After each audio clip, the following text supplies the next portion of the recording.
Assalamualaikum warahmatullahi wabarakatuh.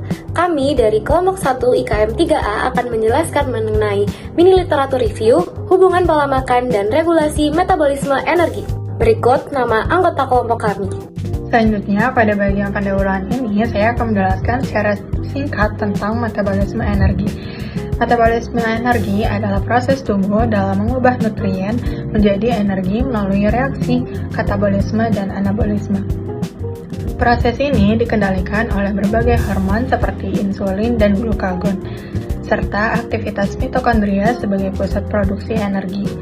Ketika terjadi ketidakseimbangan antara asupan dan pengeluaran energi, kondisi ini dapat memicu berbagai gangguan metabolik seperti obesitas, resistensi insulin, dan sindrom metabolik. Berbagai penelitian menunjukkan bahwa pola makan berperan besar dalam mengatur metabolisme energi.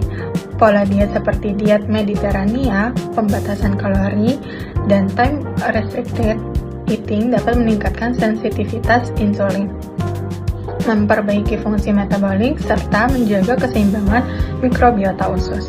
Sebaliknya, konsumsi makanan tinggi lemak jenuh, gula sederhana, dan makanan ultra proses dapat mengganggu keseimbangan energi dan meningkatkan risiko penyakit metabolik.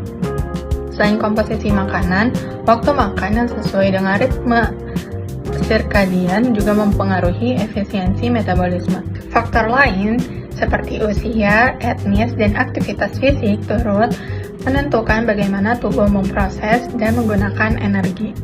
Secara keseluruhan, pola makan seimbang yang didukung oleh gaya hidup aktif merupakan kunci utama untuk mempertahankan homeostasis energi dan mencegah gangguan metabolik. Selanjutnya adalah cara menentukan kata kunci dari pertanyaan yang sudah ditetapkan. Penentuan kata kunci dilakukan dengan menelaah inti pertanyaan penelitian, yaitu hubungan antara pola makan dan regulasi metabolisme energi pada manusia.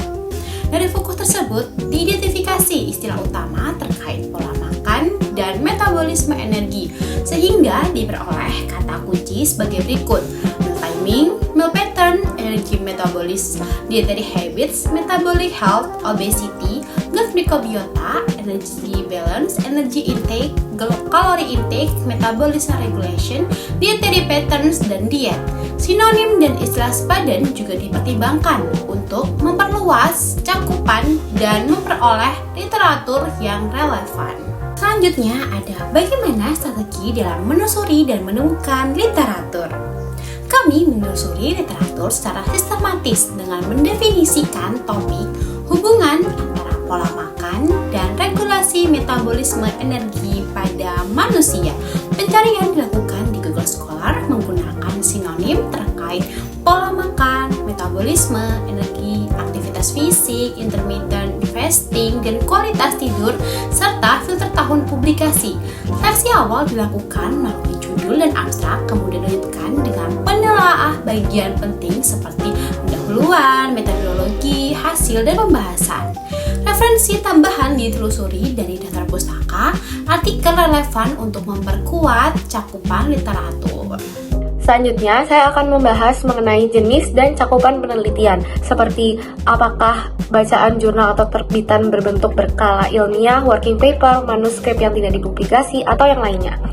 Jadi yang kami temukan jenis sumbernya ini jurnal ilmiah internasional bereputasi yang telah melalui proses peer review. Nah, di sini kami berfokus pada topik pola makan, metabolisme energi, dan kesehatan metabolik.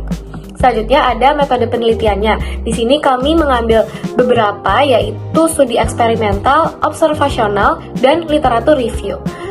Selanjutnya, cakupan kajiannya adalah hubungan antara diet, aktivitas fisik, dan mekanisme biologis tubuh dalam konteks kesehatan masyarakat. Untuk konteks geografisnya, berasal dari berbagai negara seperti Jepang, Korea, Amerika Serikat, Eropa, dan Asia Tenggara yang mencangkup variasi budaya dan populasi.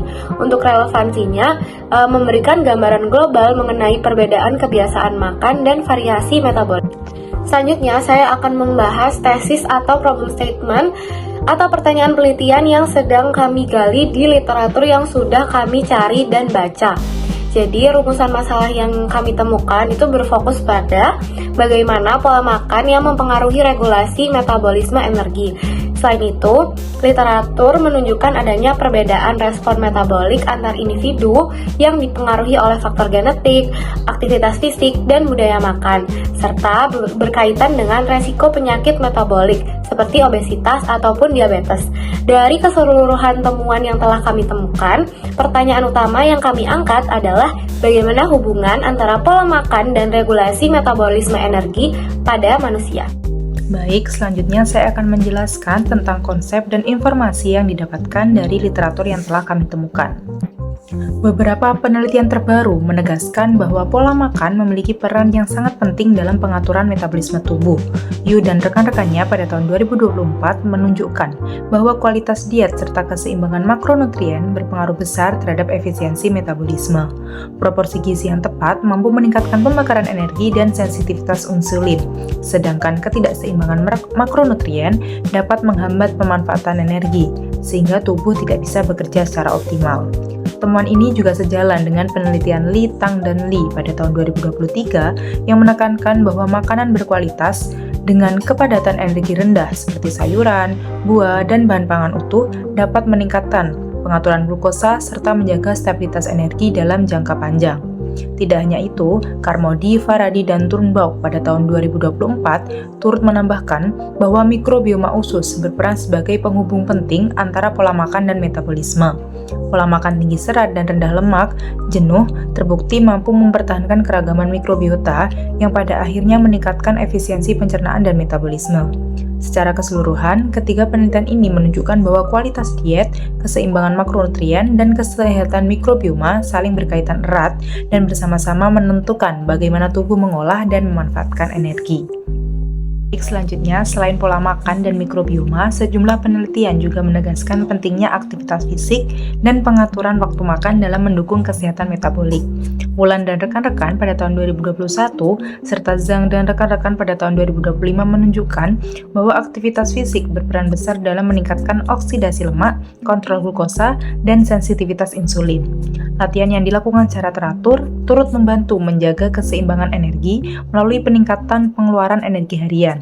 Sementara itu, Yoshitake dan rekan-rekan pada tahun 2023 bersama Sanchez Delgado dan Rafusin pada tahun 2022 menjelaskan bahwa penerapan pola time restricted eating dapat membantu mengatur ritme sirkadian, memperbaiki respon metabolik, dan meningkatkan efisiensi pemanfaatan energi. Pengaturan waktu makan ini turut berkontribusi pada stabilitas glukosa serta optimalisasi metabolisme lemak.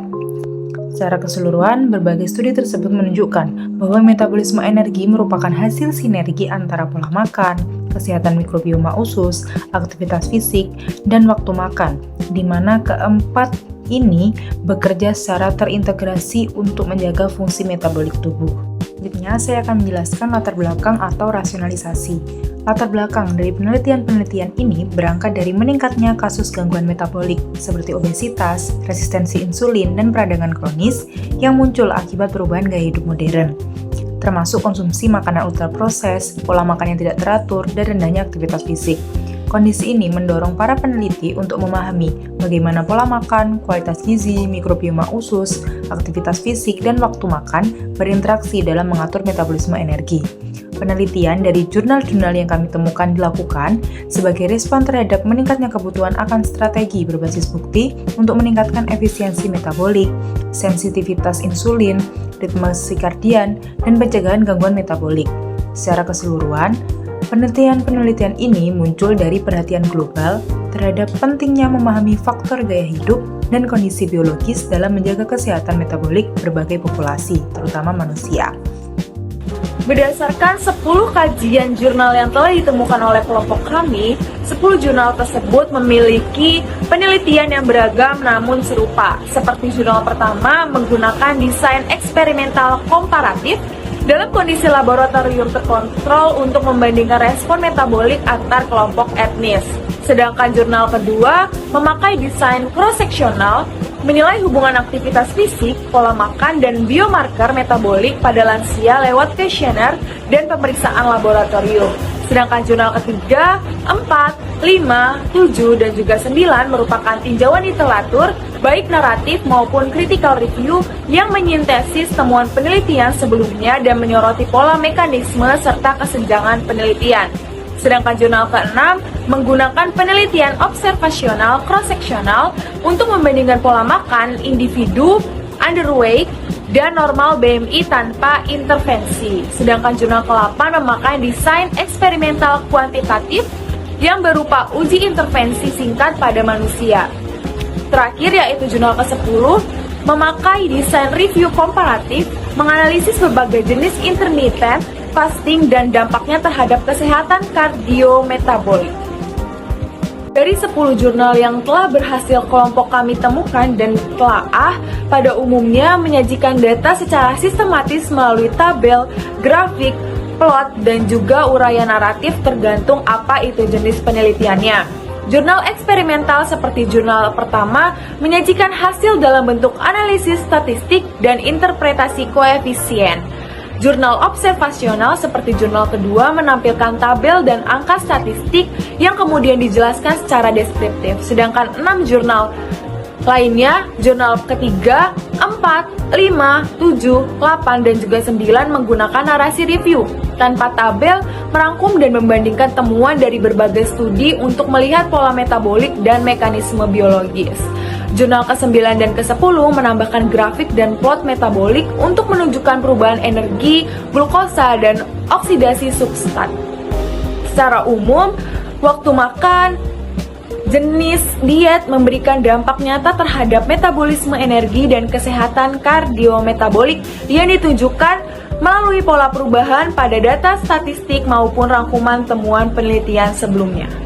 Selanjutnya, inkonsistensi temuan dalam literatur. Berdasarkan hasil telaah literatur yang telah kami analisis, masih terdapat perbedaan hasil antar penelitian terkait hubungan antara pola makan dan metabolisme energi.